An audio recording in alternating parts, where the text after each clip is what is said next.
Hello and welcome to my YouTube channel skills academy. This is Rahul Kushwaha.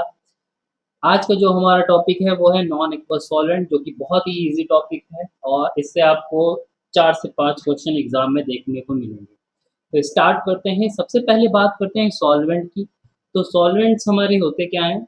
Solvents are दो substance which dissolve other substance on it. जो अपने में other solvent को क्या करते हैं, डिजोल्व करते हैं, वो हमारे क्या कहलाते हैं, सॉल्वेंट कहलाते हैं। अब सॉल्वेंट की कैटेगरी को डिफाइन करते हुए उसको दो पार्ट में डिवाइड कर दिया गया है। एक तो होते हैं हमारे वो सॉल्वेंट जो एक्वस होते हैं, और एक तो नॉन एक्वस। एक्वस मीन्स यानी वाटर, और वाटर के अलावा यानी कि other than water are solvents are called non aqueous solvent. तो अकॉर्डिंग टू चैप्टर, तो रिक्वायरमेंट तो हमारे पास नॉन एक्वस सॉल्वेंट की है, लेकिन हम लोग पहले एक्वस सॉल्वेंट को डिस्कस करेंगे, देन फिर कंपेयर करके नॉन एक्वस सॉल्वेंट की तरफ जाएंगे। तो water is a great solvent for any substances, polar substances. तो वाटर को हम लोग सॉल्वेंट की तरह यूज करते हैं, और इसको एक नाम से और भी डिस्कस करते हैं, क्या यूनिवर्सल सॉल्वेंट इसको कहा जाता है। इट मीन सबसे अच्छा जो सॉल्वेंट होता है वो वाटर होता है। तो कुछ प्रॉपर्टीज भी होंगी वाटर की जो इसको अच्छा एक सॉल्वेंट बनाती है। तो फर्स्ट प्रॉपर्टी देखिए, आप देख सकते हैं क्या है फर्स्ट प्रॉपर्टी यहाँ पर, कि इसका जो डाई इलेक्ट्रिक कांस्टेंट होता है वो 18.81.7 होता है। अब बात आती है ये डाई इलेक्ट्रिक कांस्टेंट का मतलब क्या होता है।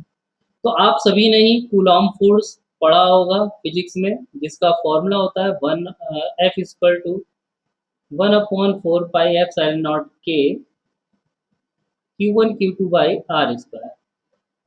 Everyone knows that formula.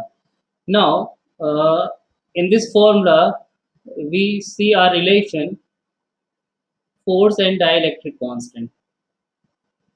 Force और डाइलेक्ट्रिक कांस्टेंट में रिलेशन आप देख सकते हैं इनवर्सली प्रोपोर्शनल का होता है। इट मीन होता क्या है कि जैसे आपके मन में कभी भी ये क्वेश्चन आता होगा कि जैसे हम लोग NaCl को वाटर के अंदर डिसॉल्व करते हैं, और डिसॉल्व करने के बाद ये अपने आयंस में ब्रेक हो जाता है Na प्लस और Cl नेगेटिव में। तो ऐसा क्यों होता है कि वाटर जो होता है वो आयनाइज क्यों कर देता है सब्सटेंसेस को? तो मतलब इसका कहने का क्या है, सबसे पहली चीज कि जो वाटर होता है वो पोलर सॉल्वेंट होता है, यानी पोलर मॉलिक्यूल को ही डिसॉल्व करता है, या इलेक्ट्रोवैलेंट जो हमारे कंपाउंड होते हैं उनको। तो जो इलेक्ट्रोवैलेंट कंपाउंड होते हैं उनमें क्या होता है, ये इनके बीच में कोई बॉन्ड नहीं होता है। कभी भी आपने देखा होगा NaCl को ऐसे नहीं लिखा जाता। NaCl को आप नॉर्मली ऐसे लिखते हैं। ऐसा इसलिए लिखा जाता है कि सोडियम के पास होता है पॉजिटिवली चार्ज, क्लोरीन के पास नेगेटिवली चार्ज। दोनों के बीच में स्ट्रॉन्ग अट्रैक्शन फोर्स वर्क करता है, जिसकी वजह से ये बहुत ही क्लोज आ जाते हैं। और जैसे ही आप वाटर में इसको ऐड करेंगे तो देखिए इनके बीच कौन सा फोर्स लग रहा था, अट्रैक्शन फोर्स अप्लाई हो रहा था।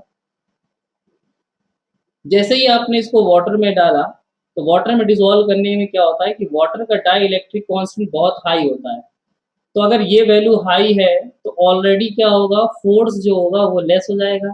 यानी कि जो पहले अट्रैक्शन फोर्स लग रहा था जब आपने वाटर में डिसॉल्व नहीं किया था उस कंडीशन पे, और जब आप वाटर में डिसॉल्व कर देंगे तो उसका डाइलेक्ट्रिक कांस्टेंट फंक्शन करने लगता है, जिसकी वजह से कि इनके बीच का जो अट्रैक्शन फोर्स होता है वो क्या होता है, बहुत ही लेस हो जाता है, रिड्यूस हो जाता है, जिसकी वजह से ये आयन एक दूसरे से दूर हो जाते हैं। तो डाई इलेक्ट्रिक कॉन्स्टेंट मैक्सिमम होने का रीजन यही है कि वो अच्छा सॉल्वेंट है, वो उतना ही ज़्यादा क्या करेगा, मॉलिक्यूल के बीच लगने वाले फोर्स को कम करेगा, जिससे वो मॉलिक्यूल हमारे आयनाइज हो जाएंगे। तो वाटर ही एक ऐसा सॉल्वेंट है, जितने भी सॉल्वेंट है वाटर ऐसा सॉल्वेंट जिसका डाई इलेक्ट्रिक कॉन्स्टेंट सबसे ज़्यादा हो। लॉन्ग लिक्विड रेंज, तो ये तो आपको ही पता है, वाटर की लिक्विड रेंज 0 डिग्री से लेकर 100 डिग्री तक होती है। बहुत सारे सॉल्वेंट, बहुत सारे सब्सटेंस होते हैं जो हॉट वाटर के साथ डिजॉल्व होते हैं। बहुत सारे सब्सटेंसेस ऐसे होते हैं जो कोल्ड वाटर के साथ डिजॉल्व होते हैं। और बहुत सारे सब्सटेंसेस ऐसे होते हैं, they are many substances which dissolve at normal temperature, dissolve at high temperature and dissolve at low temperature of water. Easily available, आसानी से हमको मिल भी जाता है। नेचुरली अकरिंग है, नेचर से मिल जाता है, कलरलेस होता है, नॉन पॉइजनस होता है, कोई भी जहरीला नहीं होता, मतलब नॉन पॉइजनस।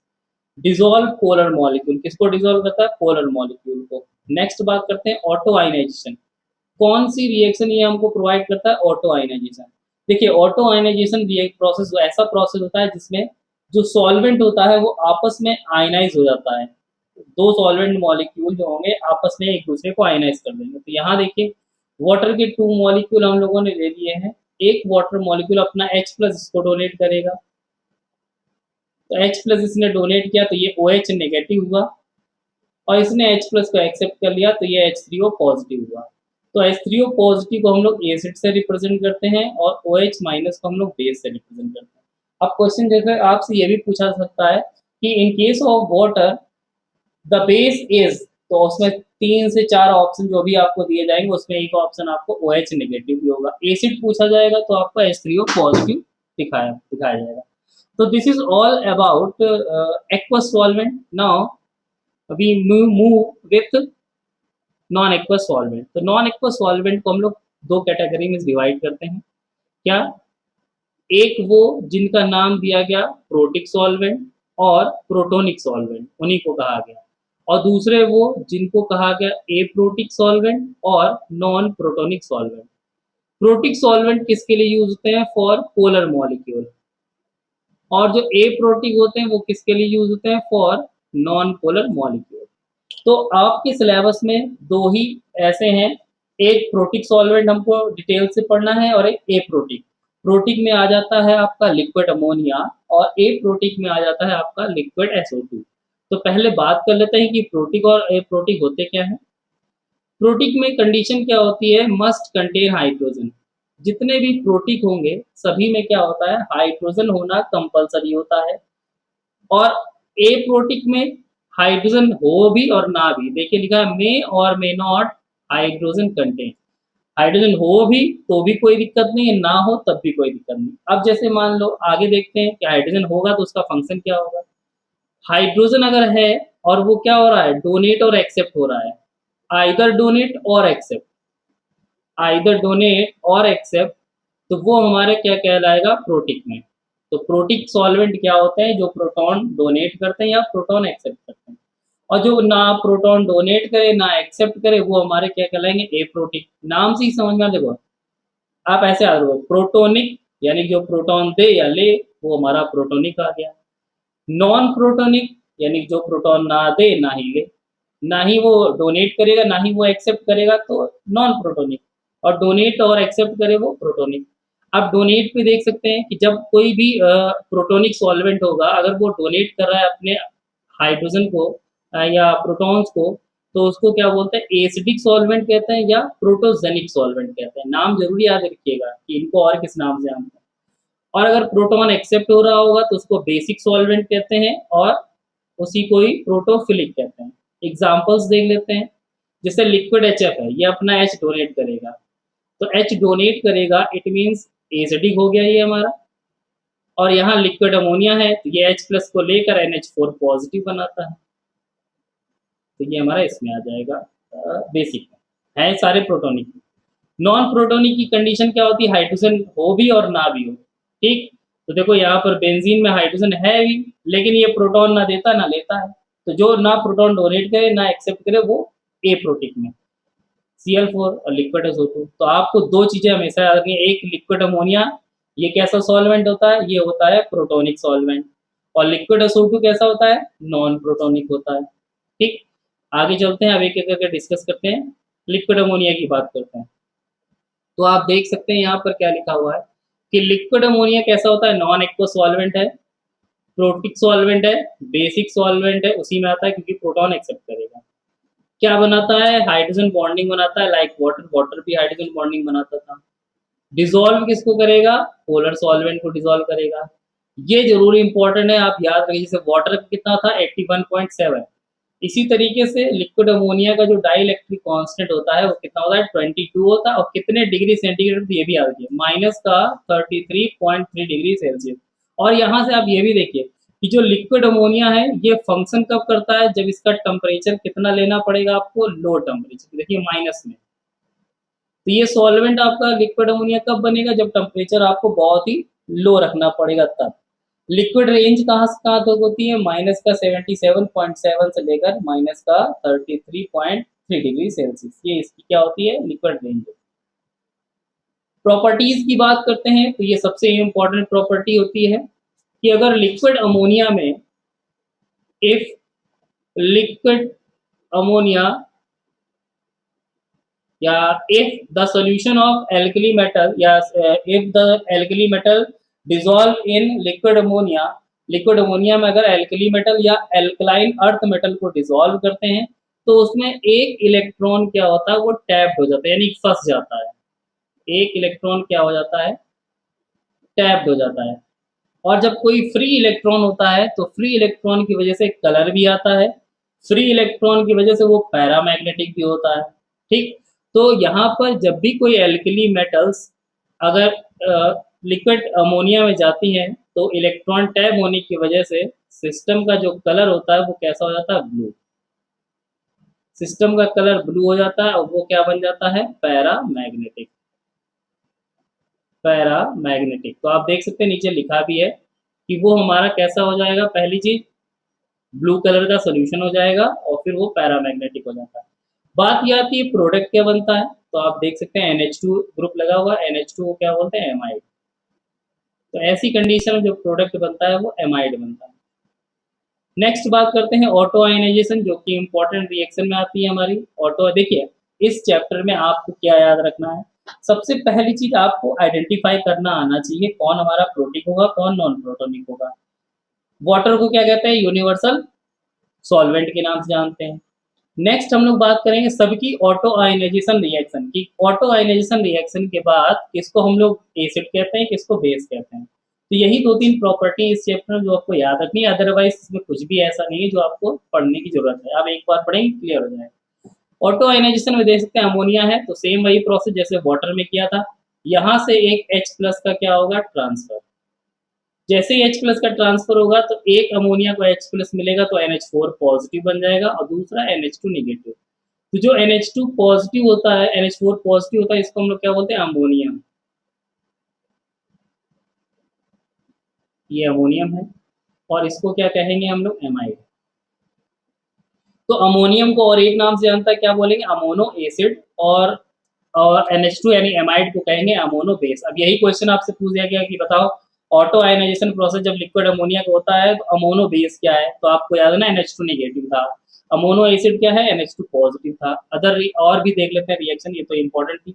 जैसे प्रोटोनेशन, तो ये जितने भी होते हैं एमाइड, यूरिया, थायोयूरिया, इनका काम क्या है, ये अपना प्रोटॉन इसको प्रोवाइड करा दें। तो H+ देंगे तो ये सब NH negative, NH negative, NH negative, क्योंकि सब में NH2 था, एक H+ डोनेट हो गया। तो जब H+ डोनेट हो जाएगा तो ये नेगेटिवली चार्ज हो जाएंगे और H+ जब इसको मिलेगा तो सारे अमोनियम आयन बन फॉर्म कर लेंगे। इस टाइप के रिएक्शन जब प्रोटॉन का डोनेशन होता है तो उसको हम लोग प्रोटोनेशन कहते हैं। यहाँ पर अमोनिया ने प्रोटॉन को एक्सेप्ट किया और अमोनो एसिड बनाया है। नेक्स्ट बात करते हैं रिएक्शन विद अमोनो बेस। अमोनो बेस किसको कहा था, जिसमें NH2 ग्रुप लगा हो। तो आप देख सकते हैं ये हमारा अमोनो बेस हो गया, KNH2 लिखा हुआ है, अमोनो बेस हो गया।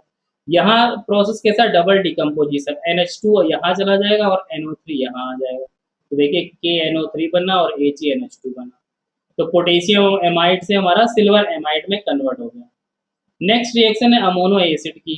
अमोनो एसिड क्या होगा, जिसमें NH4 पॉजिटिव यूज किया जाए।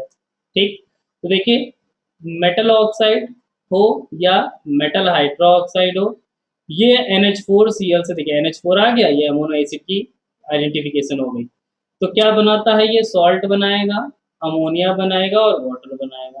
तो नीचे देख लिए एक मेटल का ऑक्साइड लिया, NH4Cl के साथ रिएक्शन करा दी, सॉल्ट बनाएगा, इसको बैलेंस कर लेते हैं तो CaCl2 बना और 2 अमोनिया और एक वाटर फॉर्म हुआ। नेक्स्ट जो नीचे रिएक्शन लिखी ये आपके लिए क्या है, क्वेश्चन है। आप लोग इसका जो प्रोडक्ट बनेगा, जो मेन प्रोडक्ट बनेगा, आप कमेंट सेक्शन में बताइएगा सॉल्व करके कि क्या यहाँ पर प्रोडक्ट बनेगा, उसका नेम क्या होगा। नेक्स्ट बात करते हैं कॉम्प्लेक्स फॉर्मेशन। लास्ट वीडियो अगर आपने मेरी कोऑर्डिनेशन केमिस्ट्री की देखी होगी तो वहां मैंने आपको पढ़ाया था वर्नर थ्योरी। वर्नर थ्योरी पढ़ाया था और वर्नर थ्योरी में कोबाल्ट क्लोराइड को अमोनिया के साथ मिक्स करके कॉम्प्लेक्स फॉर्म किया था। इवन फर्स्ट कॉम्प्लेक्स जो था वो भी लिक्विड अमोनिया से ही फॉर्म किया गया था। तो कॉम्प्लेक्स का फॉर्मेशन भी होता है, जो कि हम लोग देख चुके हैं इसको। नेक्स्ट बात करते हैं अमोनोलिसिस। अमोनोलिसिस प्रोसेस में आप ऐसा याद रखा करिए कि यहाँ पर जो अमोनिया होता है वो दो पार्ट में डिवाइड हुआ इस तरीके से। तो यहाँ पर भी देखिए ये क्लोरीन कैसा होता है, क्लोरीन होता है नेगेटिव, तो इसको यहाँ से रिप्लेस कौन करेगा, ये NH2 नेगेटिव। तो यहाँ से क्लोरीन मॉलिक्यूल रिमूव होंगे और यहाँ पर NH2 ग्रुप आ गया। देखिए S जहाँ Cl2 रिमूव हुए, Cl2 को रिप्लेस कर दिया NH2 ने, और ये Cl जो है वो पहुंच जाएंगे अमोनिया के पास में, तो 2NH4Cl बन गया, और यहाँ ये हमारे पास में थायोनिल एमाइड बन गया। SO को हम लोग थायोनिल कहते हैं, तो थायोनिल एमाइड बन गया। So this is all about liquid ammonia.